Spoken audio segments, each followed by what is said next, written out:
you said this. Why would you ever ask that question? Pete, when you see a guy like Aiden, Roman's who's normally pretty even emotionally, get fired up and get excited, as a coach, does that excite you? Well, what we did today is we turned the clock down on him. We started the clock a lot shorter, and so it just made it really hard on him. And we're just trying to make it as difficult as possible. We turned the noise up and all of that. So he got a little frustrated by it. I told him we'll slow the clock down because it was kind of unrealistic. We gave him an 18-second clock, so it made a difference. But yeah, he's really feisty, and he cares a whole lot that he's serving everybody properly, and everybody's relying on him to make the call and get us going and all that. And so the fact that he takes pride in that and it pisses him off sometimes, ain't nothing wrong with that. You saw that Caillou was not just out today. Is there? Yeah, I just felt his hamstring a little bit. It isn't a pull necessarily, but he felt it enough. As soon as we get those messages, we stop the guy. We don't want to get to the next level too fast. How do you feel the offensive line's been going? I think they're getting a good feel for one another. I think it feels like there's some continuity. Colton is doing a terrific job. I'm really fired up about what Jordan's doing in the middle, and so it feels pretty solid right now. There's still room for competition on it and all, but at this point, I'm feeling pretty good. Dylan is a guy that since he's got drafted, he's been a starter, and he's Mr. Consistent. Would you give us your thoughts on Dylan Parham, please? Yeah, it's interesting you bring him up. He was pissed today. He got mad at the defense getting after the running back real late in the plays and all that. And if you notice, I was in the huddle with him. I just let him keep going, keep barking, because he was just showing who he is and how he cares and all that. He's tough, he's physical, he moves well. We don't mind putting him on the edge on some situations when we can. He's doing a good job. Pete, Tyree Wilson he's had a solid camp and been showing up in the games. You've been playing him outside, inside. Today, his presence was really felt. What kind of progress have you seen? Steady progress. The whole camp, he's been doing a solid job. We've called on him in a number of ways to keep going, keep pushing. We're really trying to make sure that we put him in the right spots that takes advantage of his skills and his comfort, and so that he can play at his best. So we have moved him around quite a bit, and so that continues. He's a really talented kid. We just got to get him out there where he can do some good stuff. We didn't see Raheem out there today. Any update on him? Yeah, I don't know what's going on with that. I didn't see. I didn't know that he was going to be there. I missed it. That's my fault. Coach. Has it been your experience when it came time to make your cuts and get your roster finalized that you found a way to break the news to guys who really worked hard in camp but just simply there wasn't room for them? You're going to be facing that a lot. I don't think that there's I haven't found in all of the times we've had to face that, I haven't found really the right way to do it other than just tell them exactly what you feel.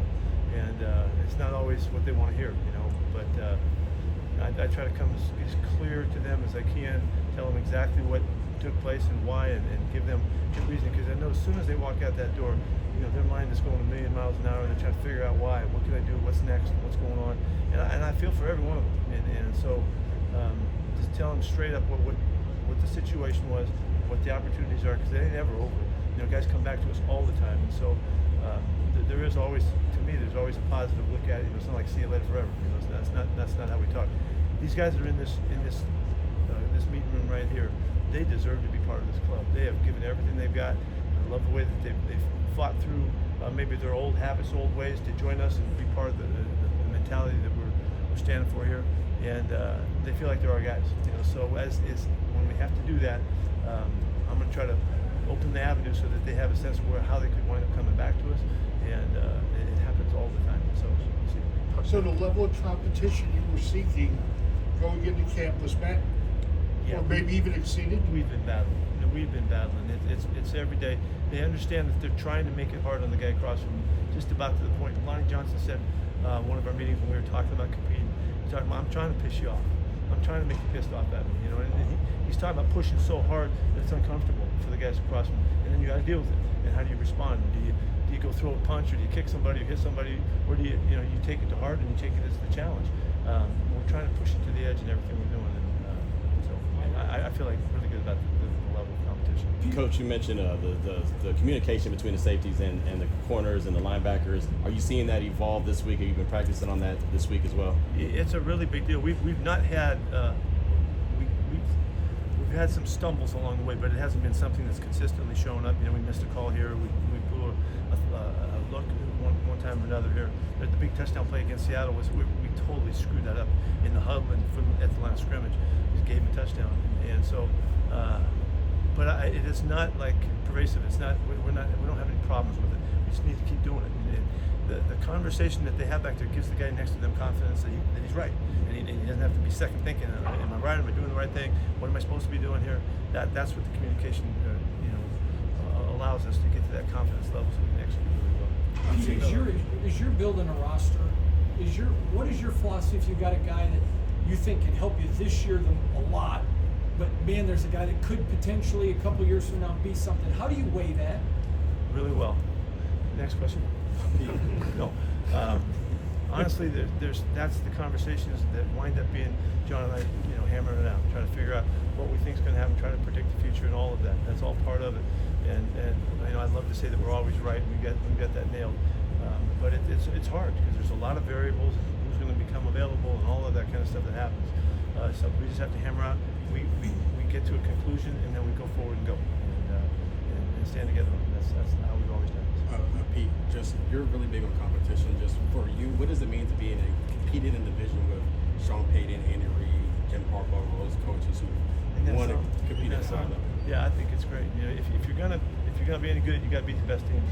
You have to beat them. And so, if this division is loaded with that, that's what's going to make us what we are. And going against Andy and Sean and Jimmy down there, it couldn't be any more challenging. These guys are terrific football coaches, and they're going to have a complete team. They're going to bring their kicking game, they're going to bring their run game, they're going to bring their defense, and then they're going to know how to highlight their special players. I mean, that's what this league really, I think dictates. And so, I got to get my act together. I got to play up to those guys.